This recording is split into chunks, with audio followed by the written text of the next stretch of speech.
Greetings fellow Whovians and welcome to Timey Wimey Review, where today sees the return of Rumour Roundup as I talk about the live Comic-Con at Home video panel that just took place not too long ago and just talk about what went down on that video panel. So I haven't done a video like this before on my Timey Wimey Review YouTube channel, so I wanted to just talk about, again, what went down at this Comic-Con panel and throw in some of my thoughts or ideas of what happened from the tidbits that we did get through this video panel. So if you do like this, please give me a thumbs up and throw in the comments and suggestions of what you got from this video. And also let me know if you didn't quite like this video, what I could have done better. Any feedback is welcome.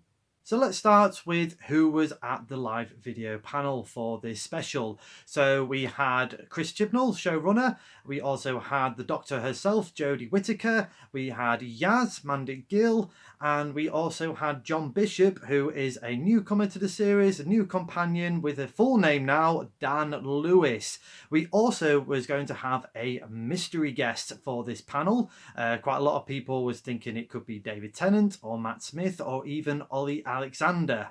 But the mystery guest was revealed as musician and actor Jacob Anderson, who is best known for his role as Grey Worm in Game of Thrones. And Jacob seems very excited to be part of the Doctor Who cast now. He's going to be playing a recurring character called Vinder.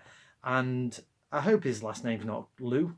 But yes, he's playing a character called Vinder, and again Jacob seems very excited to be part of this cast now, and he said that he felt like a 14-year-old again when he was watching Doctor Who, so it must have been modern Doctor Who. And he also said that before he was called for the photo shoot, he wanted to step inside the TARDIS and press all the buttons and get that sort of aura for him. So I don't blame him. If I was there, I want to be doing that exact same thing. So we did get a picture of what his character looked like as well. So before that picture was revealed, I was thinking, maybe he could be a new character from Gallifrey. He could be another sort of Time Lord, because Jacob did say he has got his own ship and he gets to play with all the buttons on there as well. But when we saw the photo, it kind of looked like a Doctor Who version of Han Solo. He had the jacket, the shirt, he was holding a blaster, he was holding a weapon, and you're probably thinking he could be maybe a bounty hunter or even like a modern version of Savlon Glitz. So what else was said at this Doctor Who Comic-Con at Home panel? Well, Chris Chibnall was getting a bit of a grilling, but he was keeping his cards very close to his chest. The one thing he did mention was that it's going to be one ongoing story arc. It's just going to be one giant story divided up into 8 episodes that we do know it's going to be an 8-episode season. And he had the choice, really. He could have either gone for 8 small stories or just go for one giant story arc, and he decided to go for this giant story arc, which is fair enough given the logistical problems that the pandemic has brought into filming. One thing that he did mention is this was the most ambitious story that he has done for Doctor Who, or his tenure as showrunner for Doctor Who, and it's the most epic, and expect lots of shocking cliffhangers. So that's quite good. I'm quite looking forward to seeing that. That's one thing that I do miss with modern Doctor Who when it's been standalone episodes, that you don't get those cliffhangers that you used to get in the classic series of Doctor Who. Don't get me wrong, we've had some really good ones in modern Doctor Who. Let me know in the comments what was your favourite cliffhanger from modern Doctor Who. But to have some really, hopefully, powerful cliffhangers in this 8-episode series story arc, yeah, I'm looking forward to that. I'm all in. I felt Jodie Whittaker was very warm and pleasant during this Comic-Con panel. I felt like she was a ring general and really sort of looking after Doctor Who. I think Jodie by far has had the most flack for her tenure as the Doctor, rightly or wrongly. most of it wrongly, let's be honest. But I feel like she is looking after Doctor Who, and that's what you really want when it's something so precious like Doctor Who. And I really like that she said it's been a privilege working when quite a lot of people during this pandemic hasn't been able to, and she's excited to be back. And yeah, it didn't mention anything about whether she's leaving or not. I mean, the rumors now is that she's going to be leaving not this season, but in maybe a few specials. It wouldn't surprise me. Like I said, I'd like her to stay longer. I did do a video of should she stay or go. Check that out if you haven't already. But I wanted to stay, and yeah, it'll be interesting to see how far she'll be staying. Hopefully for the 60th anniversary would be nice. But yeah, it's nice to see her back. Nice to see her looking after Doctor Who and looking after her character and everything that goes with it. Especially when she did that video during the pandemic, during lockdown. I really liked that video. I thought it was quite touching, especially for the fans. We move on to new companion John Bishop. He will be playing Dan Lewis, and I thought John really held his own at this Comic-Con panel. It would have been great or very interesting to see what he would have been like in front of a live crowd, because that must be a big a little bit overwhelming, really, you've got to admit. But yeah, he held his own, and you can tell that he was a little bit nervy after getting his knuckles wrapped quite recently for a very, very minor faux pas, giving away a minor spoiler there during the Graham Norton interview he did recently. But he held his own. He was great. And the one nugget that we did get from this panel was that he might not have been playing this role. When he was approached by Chris Chibnall, that he wrote this character and had him in mind, he had to turn it down because it was a conflict of his touring dates for his comedy circuit.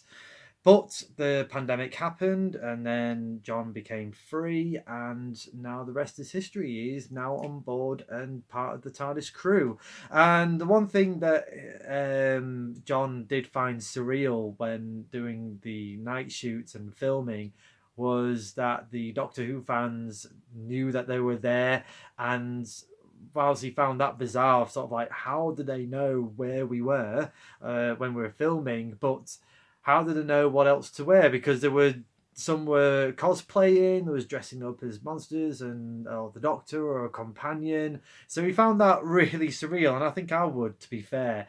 Not only that, oh, brilliant, they're shooting in Liverpool, for example, and I must wear this. I thought that was quite a nice story to bring. One person who was a little bit quiet at this Comic-Con panel was Mandip Gill, Yaz. Poor Yaz, she was a little bit quiet, really. She didn't have that much time to have her say. Not that many questions were being thrown her way. The only bit that we did know was the Doctor and Yaz has been travelling for quite some time until Dan appears. So you would think if there was ever going to be some opportunities to do some big Finish audios a little bit later down the line, you would think it'd be set in between Graham and Ryan leaving and Daz appearing. So I'll be quite interested to see some audio adventures of the Doctor and Yaz and just see their character development really go into another dimension, to excuse the pun. But the one thing, if I was going to throw any rumours in there, was maybe she was quiet on purpose. Maybe the host was told not to throw that many questions her way or direct any of the interviews her way. Could she be leaving after season 13? Could Yaz be killed off? I mean, to be fair, we hadn't really properly had a companion death for a long time. That would be a shocker. That would be a huge shocker, especially we've been having all these breadcrumbs and rumours of Jodie leaving. Maybe that could be a massive red herring for Mandip to be leaving. Let me know in the comments. To round up this panel special, we did get a teaser trailer for season 13 of Doctor Who. It didn't really show us much. All the monsters were being very guarded. We didn't see any sort of returning monsters. The only people that we saw is who we've discussed already. The one thing on the panel that was mentioned of was the interaction, which Mandip said actually, was the interaction of the old and new monsters. She still gets that excitement and buzz. So obviously we are going to get some recurring monsters like the Weeping Angels. I think there's some Tarans has been mentioned in there, and I'm sure we've seen some images of the Daleks as well. But for this trailer, not much was shown apart from how good the production values look, even through this pandemic and the logistical nightmares of filming. Yeah, there's definitely some otherworldly adventures to be had in season 13. And I liked that there was a line of Yaz saying to the Doctor, "Why are you lying to me?" So obviously there is some more dark secrets to be unlocked in this story arc. So that is my brief synopsis of the Doctor Who Comic Con panel special. I really enjoyed this panel. I thought all four and plus our mystery guest Jacob did a really good job here. I really liked how humble and excited they are to be back filming. They still haven't finished filming yet for season 13. There's still some bits and bobs they need to do. And how much they appreciate everything that goes into Doctor Who, and they appreciated like the non-glamorous side of Doctor Who, where the production crew have to come at 2-3 in the morning to set things up ready for a day's shoot, or even in the night shoot. All of that just shows the amount of hard work that everyone is putting into making what we love about Doctor Who. I'm excited to see its return. We still don't have an official date yet of when season 13 will be landing. I'm sure it's going to be in sort of October time, in the sort of nearly that new season lineup that they tend to do across the UK and in America as well. Let me know in the comments below your thoughts to the Comic Con at Home Doctor Who panel. Did you enjoy it? Are you looking forward to season 13 now? What's your theories on the new characters that are coming into season 13? And what would you like to see happen in season 13 as well? All opinions are welcome. Let's be kind and nice. And yeah, let's have a good old chinwag. And I hope you enjoyed this video as well. Anything I could do better, all opinions are welcome. And also, I just wanted to quickly say thank you to Comic Con at Home for doing all the panels this weekend. It's been an absolute blast. I've watched quite a few of them over the weekend. And fingers crossed for a live full-on San Diego Comic Con for next year. Thank you very much for watching. Please like the video, share the video, and subscribe to the channel. And be sure to check out my other reviews and my upcoming reviews. The next one being the classic 7th Doctor story, Dragonfire. Until then, as the good Doctor will say, any questions? No? See you soon.